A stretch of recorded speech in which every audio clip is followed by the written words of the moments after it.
So guys, for today's video tayo ay nandito tayo ngayon sa Camellia, Taal. So bisitahin muna natin dito yung bahay. So update ko kayo later guys.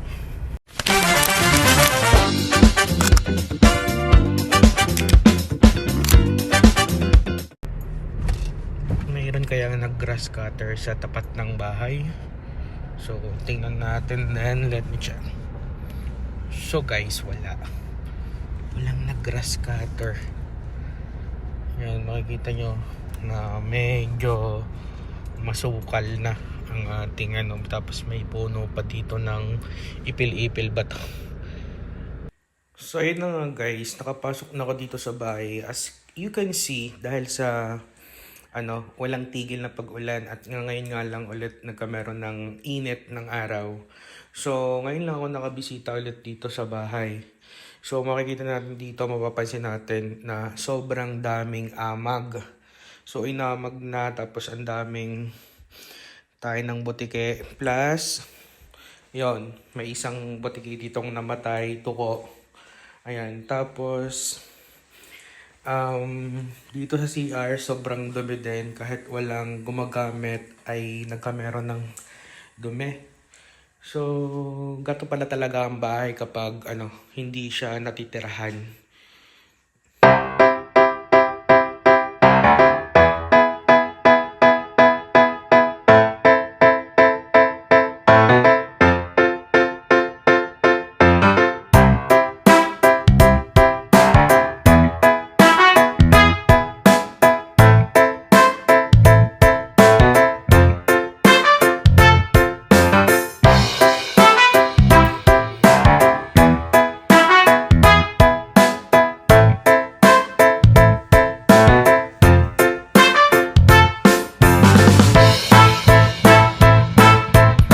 So yun guys, pag-alis ko ng mga kortina sa mga cover kama, so mapapansin nyo may mga puti-puti dyan.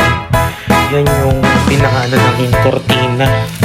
So sa sobrang tagal na, nagato na yung niya.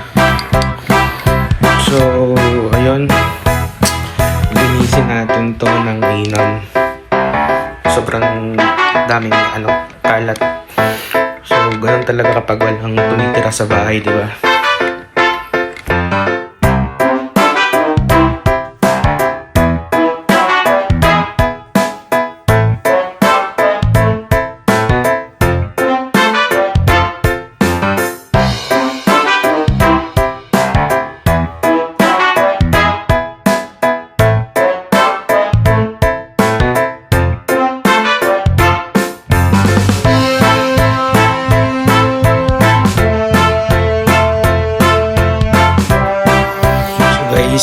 Yan.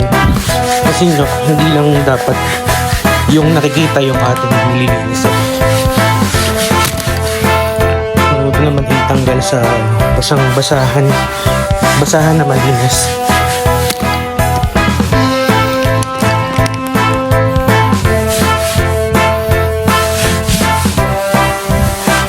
Hamag yan.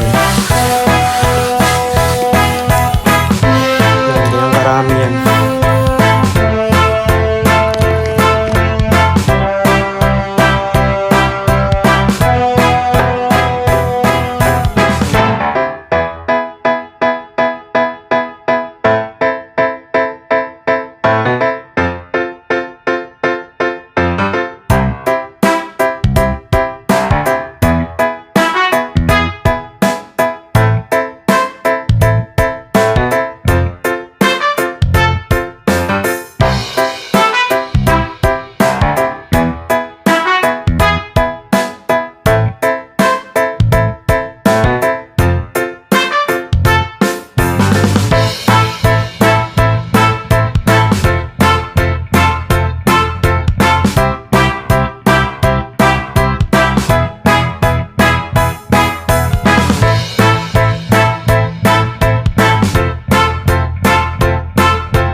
Guys, nakakapagod pala maglinis ng CR.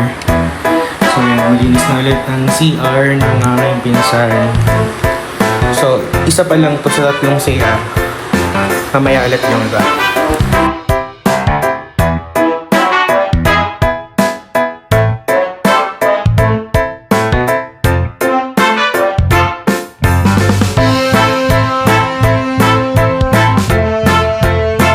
Basahan ng bawas. Basahan.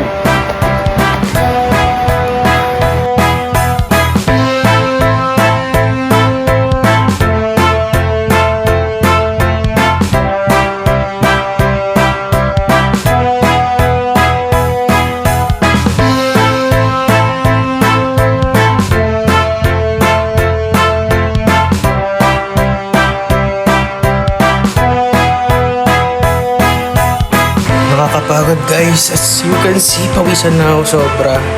So, ayan yung mga nakuha kong kalat, mga kobra ng kama. And then, meron pa akong isang CR dito sa taas, naglinisan. Nalinis ko na tong isang kwartong to, one room. Itong master bedroom. Nalinis ko na rin. Saka yung CR nito. Ayan, nalinis na siya. Sa ang isang kwarto. Ayan, tanggal na rin yung mga kortina niyan. Tapos ito na lang, and then maya maya sa baba. Siguro magpapahinga muna ako ng konti bago ko linisin yung baba. Ayusin ko lang ito.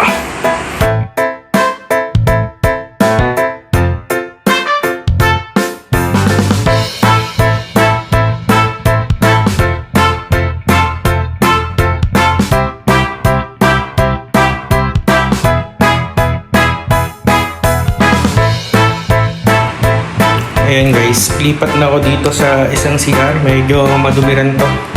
So, ito yung aking kadalawang CR dito sa bahay. So, mamaya mas madumi yung nasa baba. Ayan, madumi yan kasi dito ko nagbabalo ng mga basahan. And then, pabalik-balik kaya ayan nagkameron ng dumi. Pero kaya to.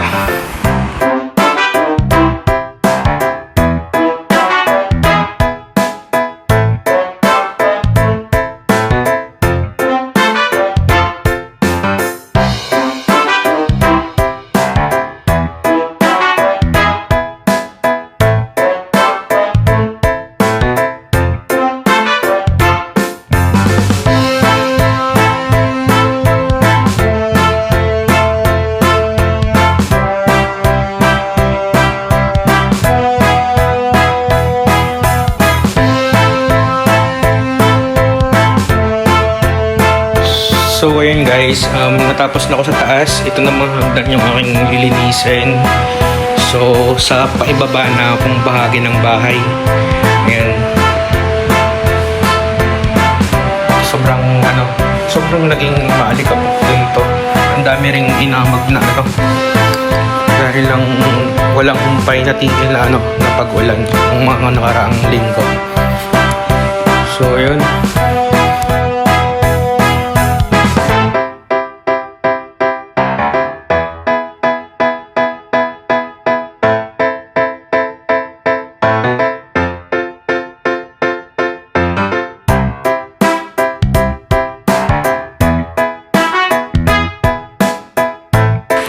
So ayan guys, nandito na ako sa ibabaang bahagi ng bahay ng aking insan. So ito, time check natin is 1:55 PM. Medyo mahaba pa yung oras natin. Uwi siguro ako mga mamaya, mga 5 PM. Sana matapos ako ng maaga. Yan, ang dami kong tatanggalin pang mga kalat. So buti na lang natapos na ako sa taas.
CR ng bahay na ito. You can see, sobrang dumi ng CR. So, alright, linisin natin ito.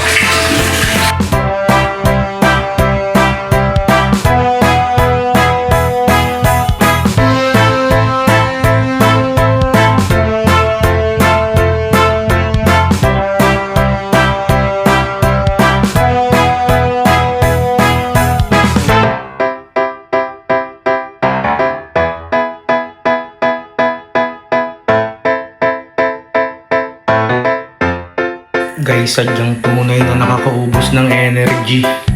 Yan, malinis na ulit ang CR. Hindi siyang kalat. Hindi na siya madami.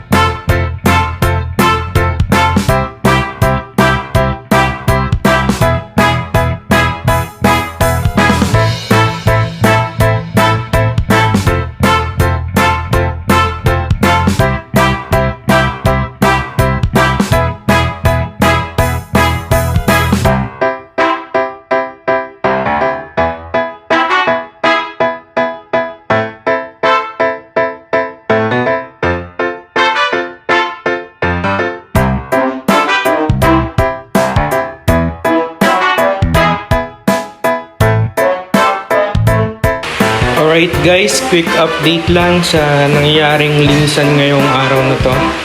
So yan, muling naging malinis ang bahay ng aking pinsan. So ano lang natin yan, nalinis ko na rin yan. Ito yung CR na to, linis na din. So, taas tayo. Ito sa taas. Malinis na din dito sa taas, yung CR.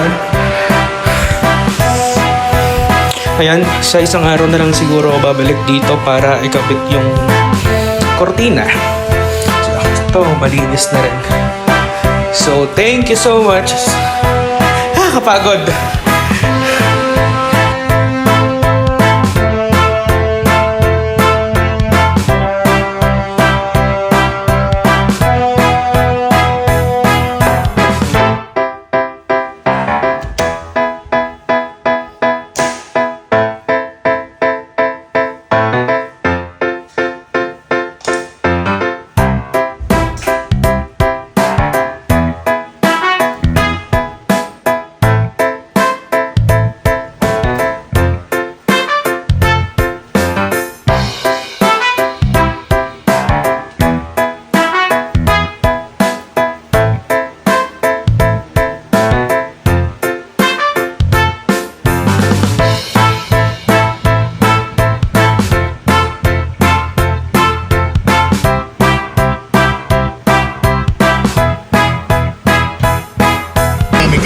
So yun guys, update lang.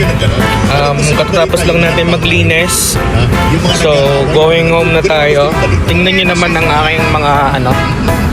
Ayan, ang dami kong iuwi. Dahil yan ay aking ipapalabhan. Tapos yung pick up din ay ipapalinis. Tapos magre-request ako ng magka-grass cutter. Ito yung itsura ng ano, ng labas ng bahay. So ayun, nag-check ko naman lahat. Patay na yung kuryente at tubig. So uwi na.